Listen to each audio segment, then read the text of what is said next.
you want to do things right? To keep up with keeping your lives tight.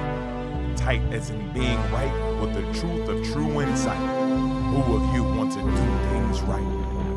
Who of you want to truly succeed in attaining all in that which is your need? To be heard by the real answerer of all deeds, the true hearer of all whom pleads.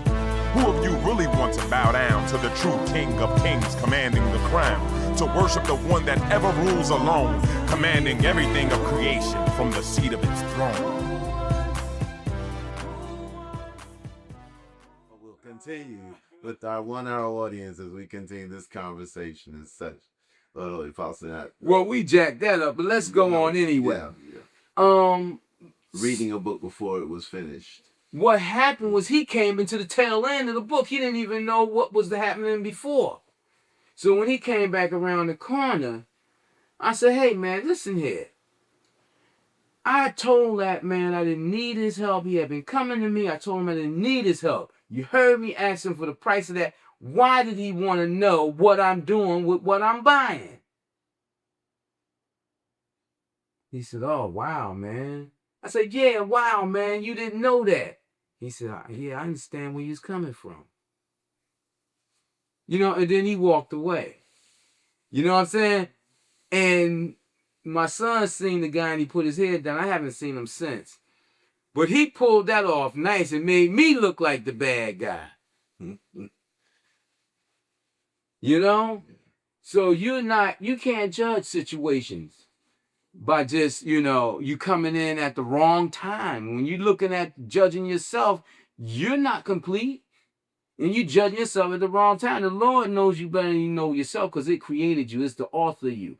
You want to know about yourself and how to judge yourself? What's the judgment of you? Go to it. Go to the owner of you. Everything in life is pointed at it. And we find ways to get around it.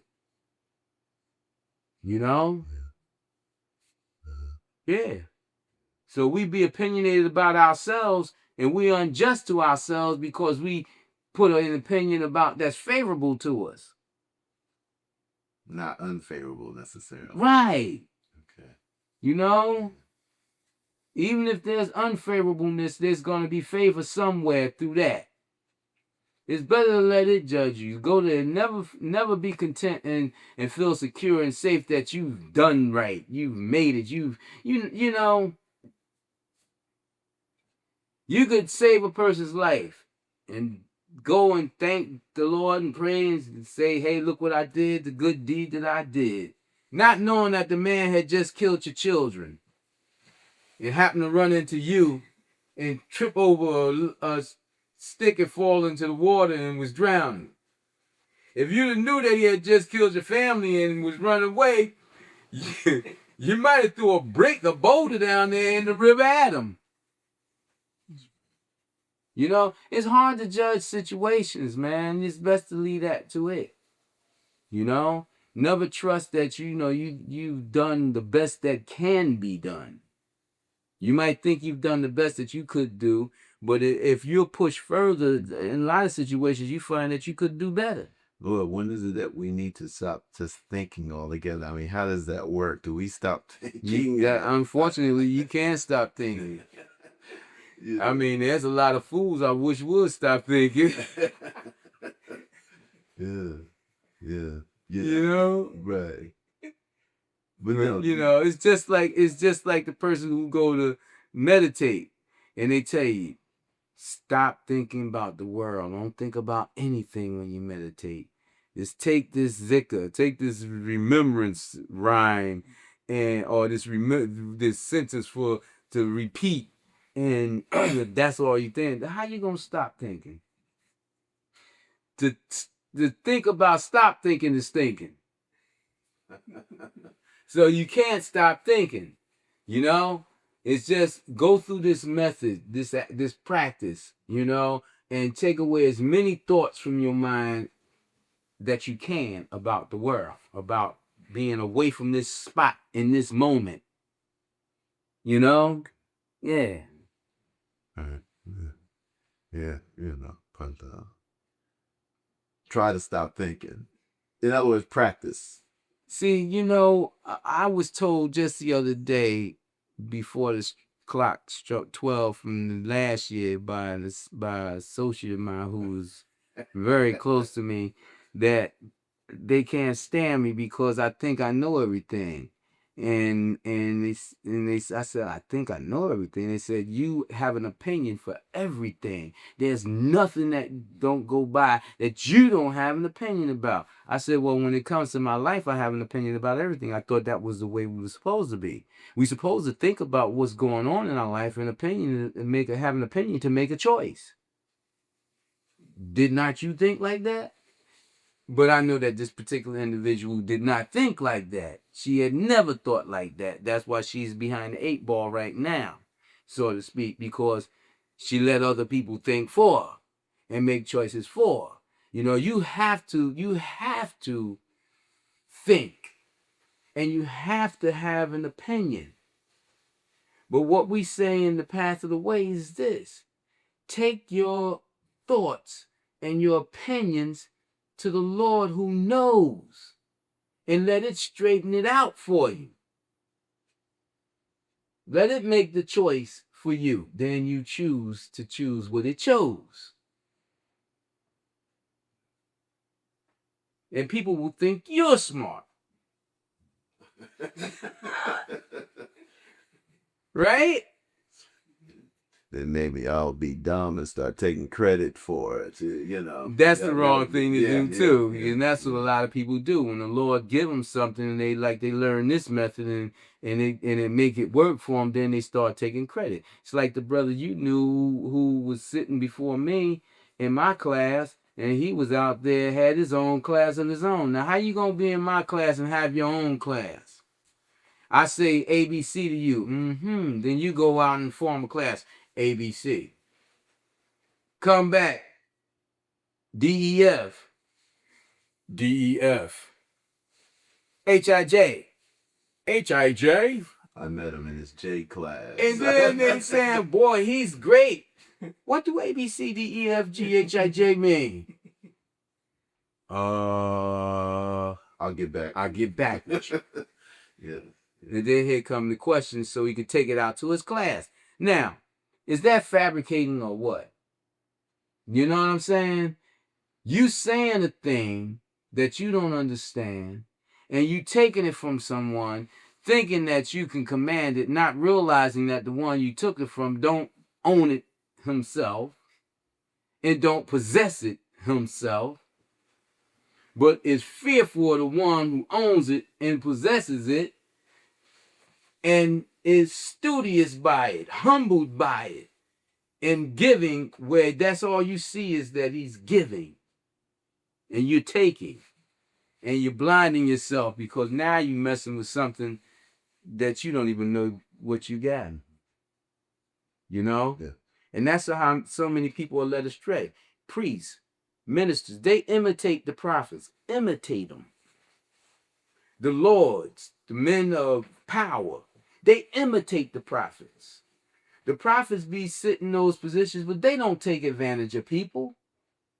They be sitting in positions of just like them people. And some be sitting in positions of poverty, and they be like kings.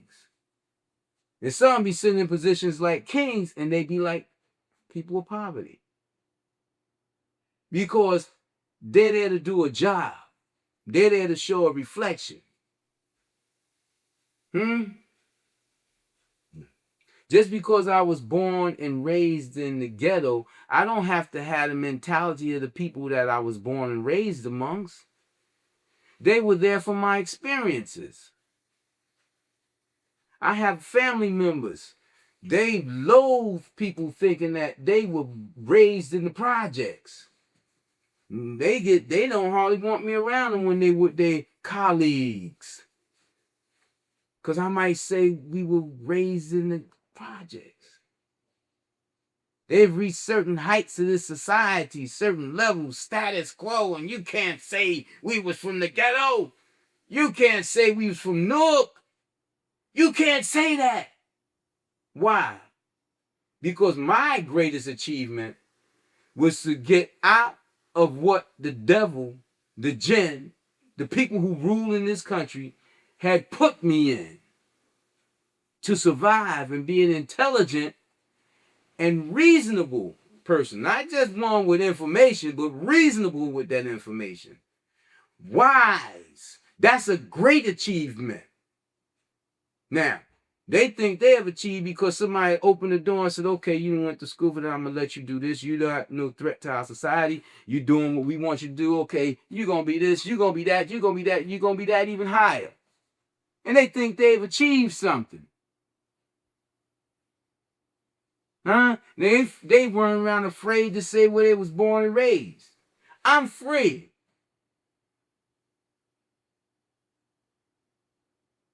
I know what I've achieved. I know that what I have achieved is what the Lord El has given me and protected me and raising me out of what I've come. It's like coming out of scum and coming into the crystal, the light of the Lord. Into Christ and being cleaned up. Not into the hands of the devil to be faked out. See, I've answered to my Lord already. They still got to answer to the Lord. Huh? And they judge me astray. They judge me as off balance. But like people like that, in those positions, not just your family, but so many people that are in position, you see the conflict even within their positions. How even in doing their jobs, oftentimes there's a lot of conflict about really the simplest things, but it's so important. I had a neighbor next door, a lady. She was the director of human resources at a hospital in Newark. For 15 years, I've heard that lady's voice once when we had a conflict. She's very mean and nasty. She tried to run my children over when they was playing in the driveway one day. Come down the driveway 25, 30 miles an hour. Enraged. Because she don't like children. Husband got children that he has not been allowed to bring to their home. Because she don't want to associate with them.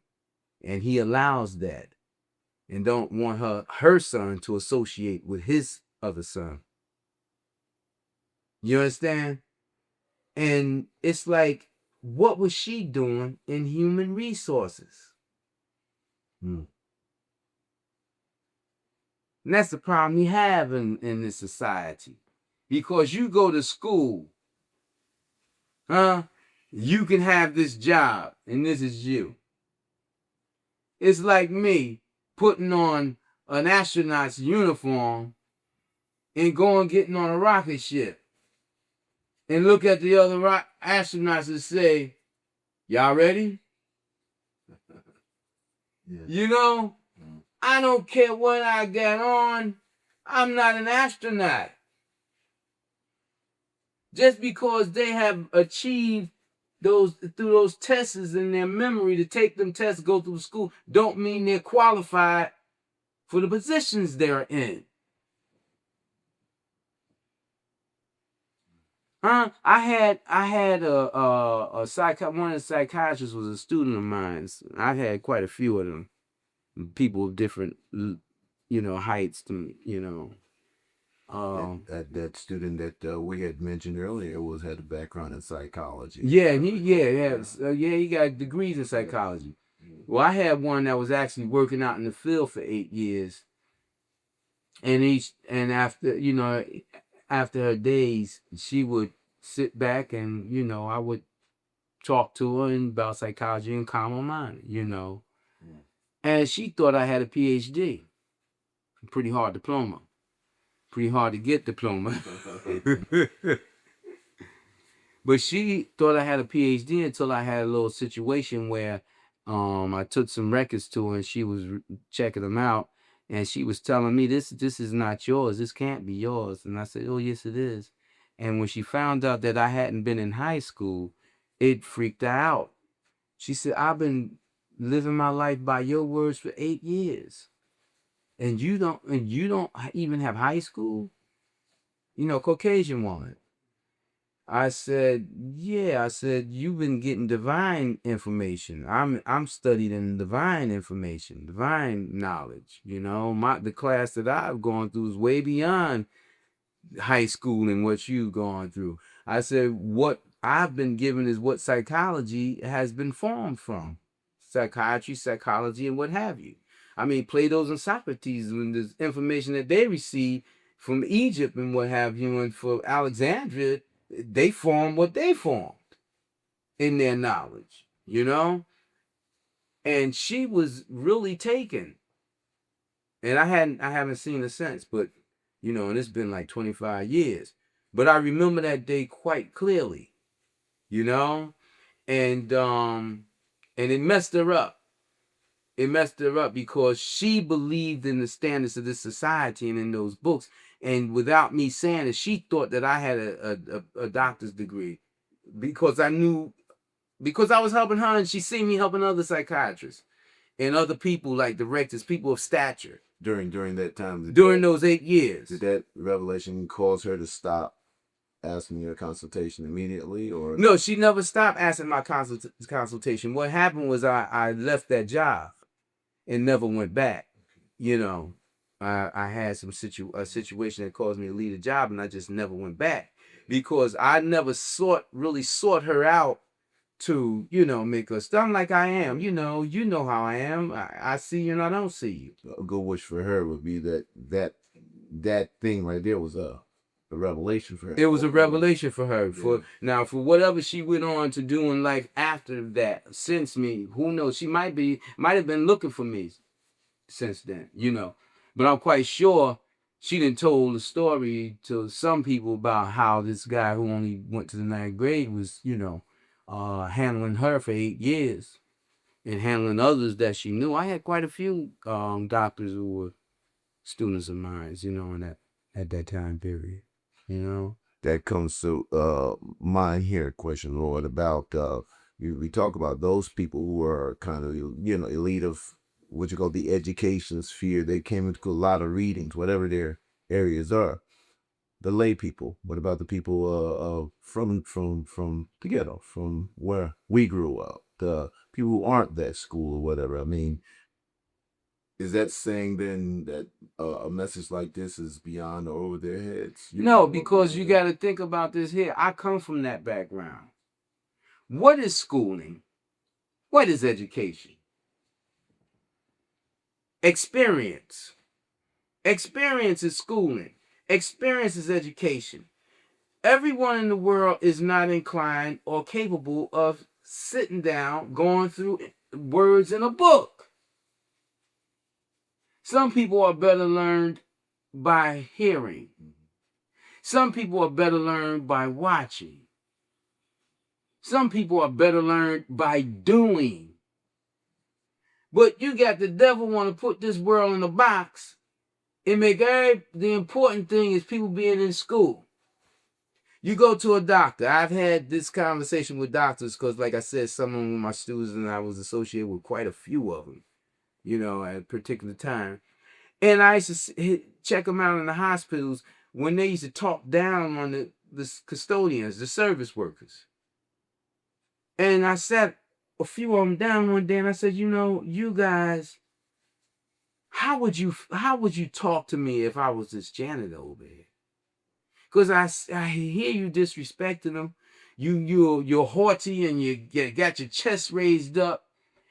What if you go to perform an operation and the custodian hadn't been in the operating room for 3 weeks? Would you be able to work in there? No. Isn't he or she the most important person to that job area where you got to go and work? Aren't you dependent upon them to make sure your utensils and your floors and your sheets and your everything you use? You're dependent upon some custodial person to prepare those things for you. Well, how could you talk down on them so much? What can make you think they're less than you as human beings? Because you got the job of going inside somebody and cutting them up like a medieval monster. A medieval monster. I understand. You know what I'm saying? But you feel where I'm coming from? But they understood the message. Whoa. They was like, whoa, you're right. They human beings. Right. And you make them much more happy if you treat them like human beings and stop treating them like the trash that they taking out.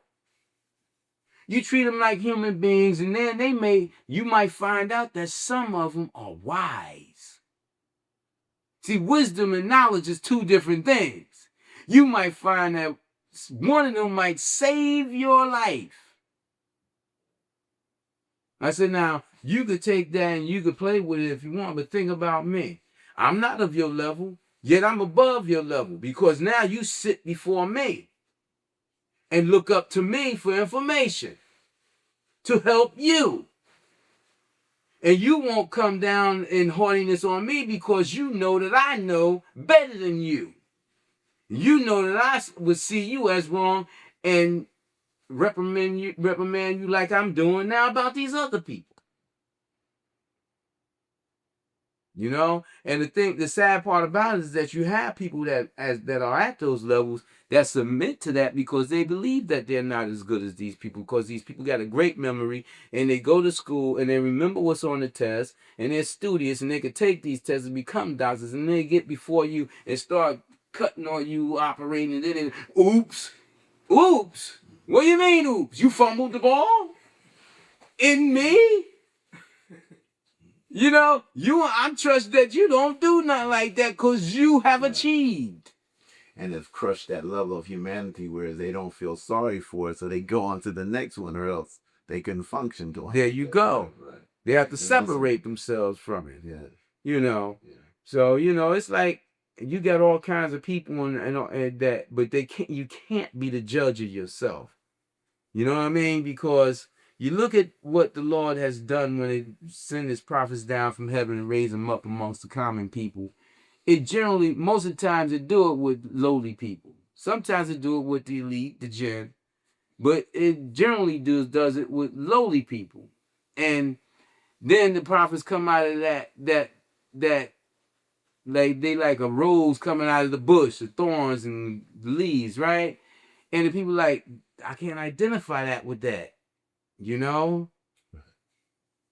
So it's hard for the lowly people, to see the rose as being like the rose bush, as being a part of them when it shines and it's so bright, it's so different. You know? And they don't want it to be different. So they keep denying it and denouncing it. And that's what they do to the prophets all the time. They deny us and they denounce us and they reject us and they scorn us and they make names up to pick on us and try to put us out and put us down because they can't identify. How did you come out of us and be that? I can't identify. Yeah. But an ironic part is that amongst the lowly people, the thorns that are in the company of that rose bush, they believe like those who look from the outside, and they know they seek the acceptance and the belief of those the jinn spirited people who are rejectors of the messengers. Right. They're the thorn. The thorns believe that they're the soldiers, that they have the might, that they can put the hurt on you. You know? And so they don't respect nothing. You know. But in general, man, the jinn is very wise, and the people of the jinn spirit, the powerful men, they're generally taken by the devil, the spirit of the devil,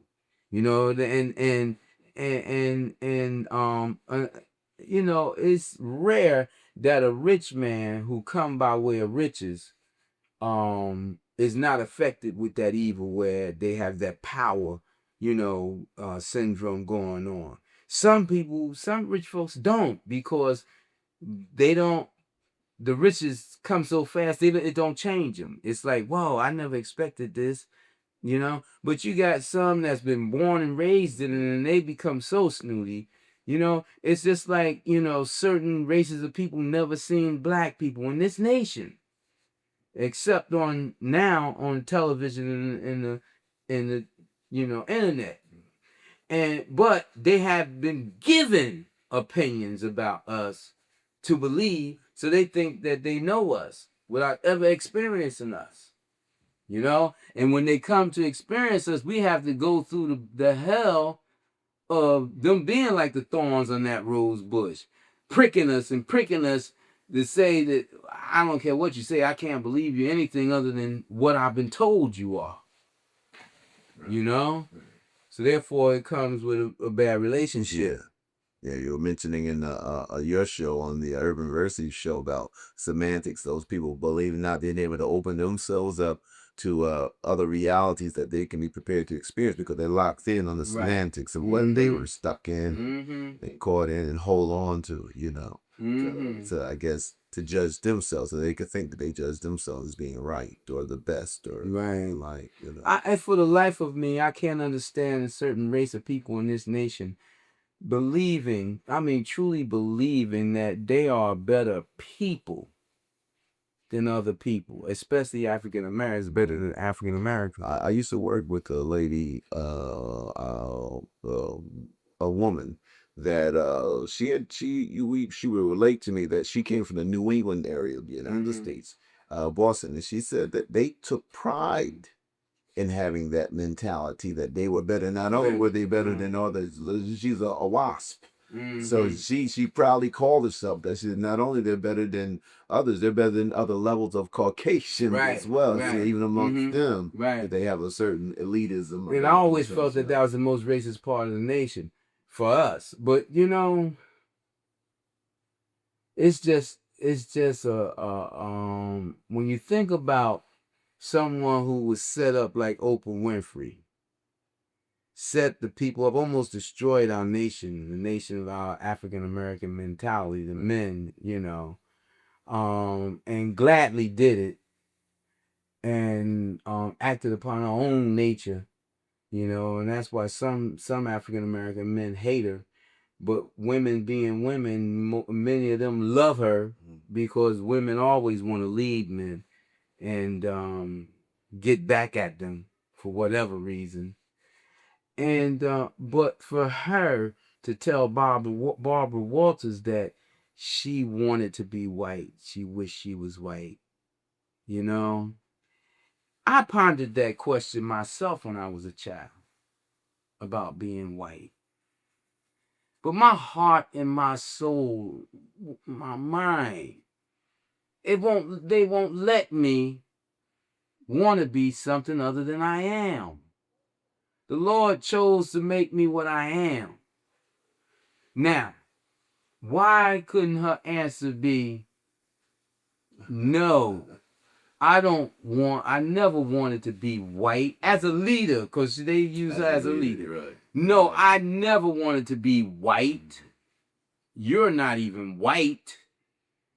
I never wanted to be a Caucasian. Right, you know. But I have always wished that Caucasian would get out of that misconception about being the better race of people.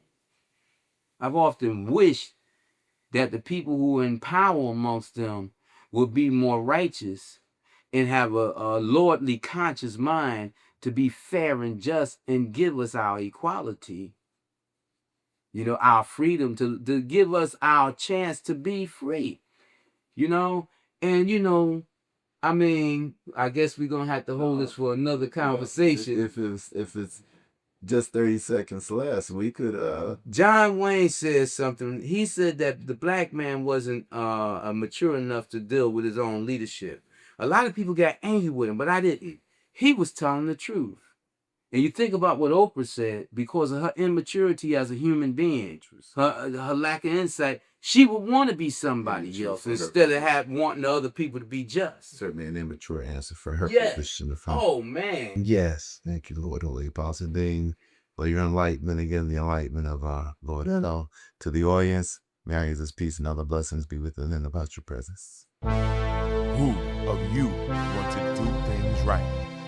To keep up with keeping your lives tight Tight as in being right with the truth of true insight. Who of you want to do things right? Who of you want to truly